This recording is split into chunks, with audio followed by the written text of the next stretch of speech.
ये बात है साल 1640 की, जब भारत की पावन धरती विदेशी आक्रमणकारियों के खौफ से कांप रही थी और उत्तर में दिल्ली की सल्तनत और दक्षिण में आदिलशाही और कुतुबशाही का कहर था। मंदिर तोड़े जा रहे थे और आम आदमी की इज्जत और जान की कोई कीमत नहीं थी। लेकिन तभी सहारदी की पहाड़ियों में एक ऐसा तूफान पैदा हुआ जिसने इतिहास की धारा ही बदल दी। एक ऐसा योद्धा जिसके पास न बड़ी सेना थी न ही बहुत सारा धन, लेकिन उनके पास एक सपना था, स्वराज्य का सपना। आज हम इस वीडियो में हम मराठा इतिहास के उन पन्नों को पलटेंगे जिन्हें पढ़कर आज भी रोंगटे खड़े हो जाते हैं। हम देखेंगे कि कैसे मात्र 15 साल की उम्र में तोरण किला जीतकर एक बालक ने औरंगजेब की नींद उड़ा दी थी। हम उस रात का मंजर देखेंगे जब प्रतापगढ़ की तलहटी में अफजल खान का घमंड चकनाचूर हुआ था। हम जानेंगे उस करिश्माई पलायन के बारे में जब आगरा की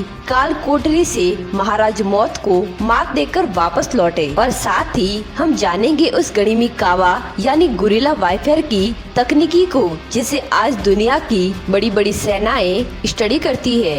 ये सिर्फ एक राजा की कहानी नहीं है, ये कहानी है मैनेजमेंट की, लीडरशिप की और अटूट साहस की। तो क्या आप तैयार है 350 साल पीछे उस दौर में जाने के लिए जहाँ हर पत्थर एक वीरता की गवाही देता है? तो दिल थाम कर बैठिए, क्योंकि आज हम शुरू कर रहे हैं स्वराज्य का सूर्य, छत्रपति शिवाजी महाराज की पूरी दास्तान। छत्रपति शिवाजी महाराज के जीवन का ये पहला अध्याय शुरू होता है शिवनेरी किले की उन गूंजती हुई हवाओं से, जहां 19 फरवरी 1630 को एक महानायक का जन्म हुआ था, जिनके पिता शहाजी राजे भोसले बीजापुर की सेवा में थे।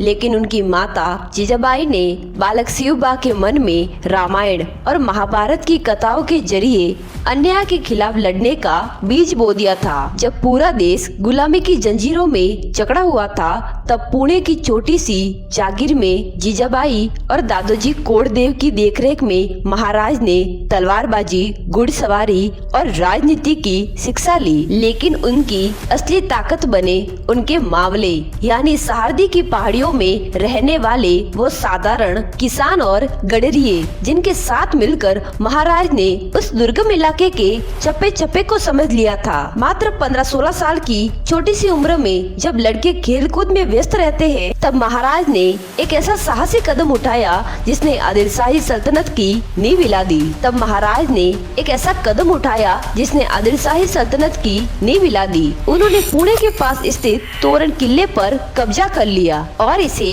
स्वराज्य का पहला तोरण यानी द्वार बनाया।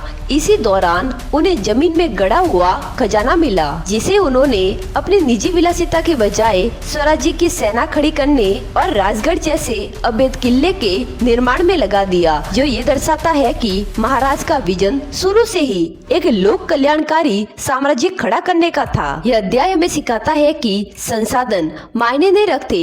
अगर आपके पास अटूट संकल्प और सही रणनीति सोच हो, तो आप शून्य से भी एक विशाल साम्राज्य का निर्माण कर सकते हैं। स्वराज्य की बढ़ती ताकत को देखकर बीजापुर की बड़ी बेगम बौखला गई।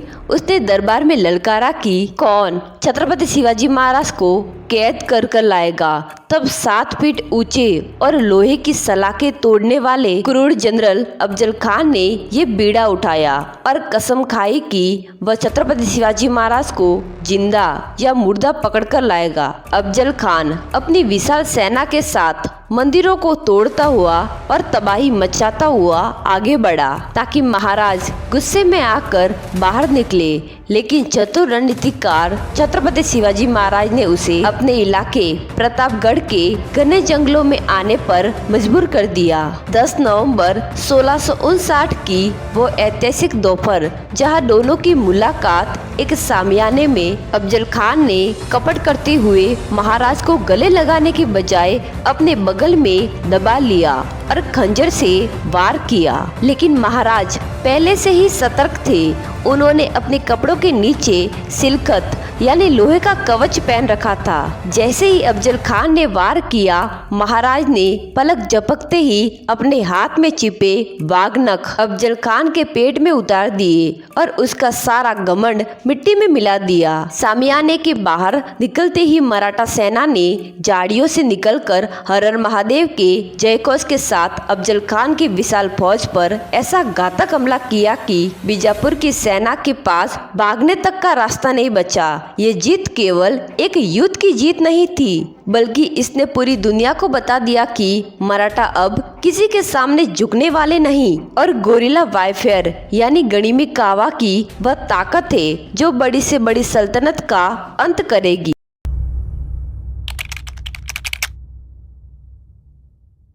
इतिहास का सबसे बड़ा रोमांचक और सांसें रोक देने वाला मोड़ तब आया जब मिर्जा राजा जयसिंह के साथ हुई पुरंदर की संधि के बाद, जब छत्रपति शिवाजी महाराज को औरंगजेब के 50वें जन्मदिन के अवसर पर आगरा के मुगल दरबार में आमंत्रित किया गया। जब दरबार में महाराज को उचित सम्मान देने के बजाय मामूली मनसबदार की कतार में खड़ा कर दिया गया, तो स्वाभिमानी छत्रपति शिवाजी महाराज ने भरी सभा में औरंगजेब को ललकारा और दरबार छोड़कर बाहर निकल आए, जिसके परिणाम स्वरूप औरंगजेब ने उन्हें अपने पुत्र छत्रपति संभाजी महाराज के साथ जयपुर भवन में नजरबंद कर दिया और चारों तरफ हजारों सैनिकों का कड़ा पहरा लगा दिया।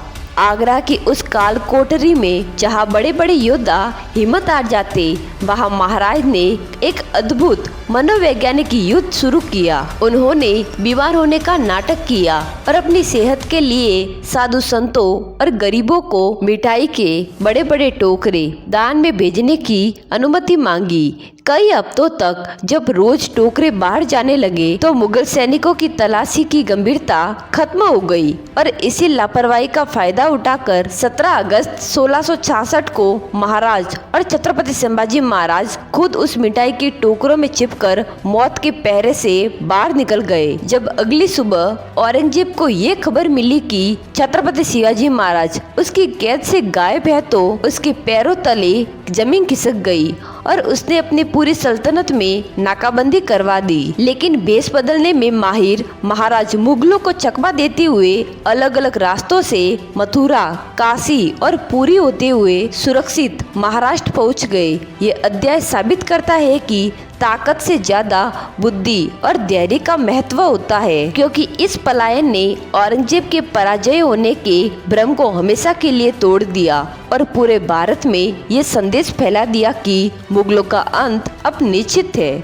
आगरा से सुरक्षित लौटने के बाद महाराज ने खोए हुए किलों को वापस जीतने का अभियान शुरू किया, जिसमें सबसे चुनौतीपूर्ण था कोठाना का किला, जिसे जीतने की जिम्मेदारी उनके बचपन के मित्र और वीर सेनापति तानाजी मुलसरे, जिनके अपने बेटे की शादी हो रही थी, उन्होंने कहा, पहले कोठाना की शादी फिर मेरे बेटे रायबा की। ये कहते हुए तानाजी ने अपने घर के विवाह समारोह को छोड़ दिया और एक अंधेरी रात में मात्र 300 मावलों के साथ खड़ी चट्टान पर यशवंती गोह की मदद से चढ़कर उद्यमान राठौड़ की हजारों सेना पर हमला बोल दिया। इस भीषण युद्ध में तानाजी वीरगति को प्राप्त हुए, लेकिन उन्होंने किला जीत लिया, जिस पर महाराज ने भारी मन से कहा, गढ़ आला पण सिंह गेला, यानी गढ़ तो आया पर मेरा सिंह चला गया, और उनके सम्मान में इस किले का नाम सिंहगढ़ रखा गया।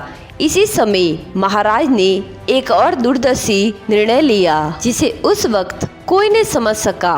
भारतीय नौसेना यानी मराठा नेवी की स्थापना। महाराज जानते थे कि भारत के समुद्री तटों पर जंजीरों की सिद्धि पुर्तगाली और अंग्रेज जैसे विदेशी ताकतें हावी हो रही है, इसीलिए उन्होंने सिंधु दुर्ग, विजय दुर्ग और खांदेरी जैसे अजय जल दुर्गों का निर्माण करवाया और अपनी खुद की जंगी जहाजों की टुकड़ी खड़ी की। उन्होंने दुनिया को ये सिखाया कि जिसके पास समुद्र है उसी के पास असली सत्ता है और इसी सोच ने उन्हें भारतीय नौसेना का जनक बनाया, जिसने विदेशी ताकतों को अगले 100 सालों तक भारतीय के समुद्री सीमा में घुसने से पहले 100 बार सोचने पर मजबूर कर दिया। मराठा साम्राज्य की इस गौरवशाली यात्रा का सबसे भव्य क्षण 6 जून 1674 को आया, जब रायगढ़ की ऊंचाइयों पर छत्रपति शिवाजी महाराज का विधिवत राज्याभिषेक हुआ और वे छत्रपति के रूप में सिंहासन पर विराजमान हुए। ये केवल एक राजा का तिलक नहीं था,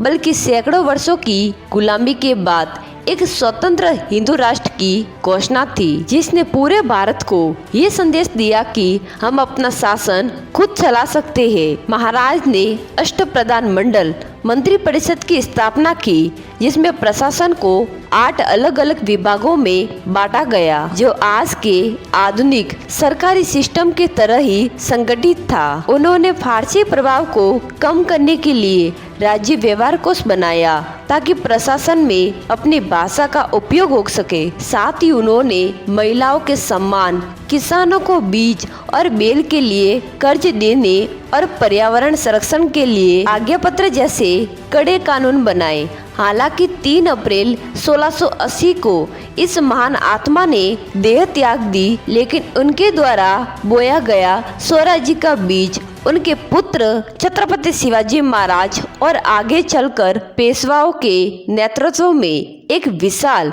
वटवृक्ष बना, जिसने अटक से कटक तक अपना परचम लहराया।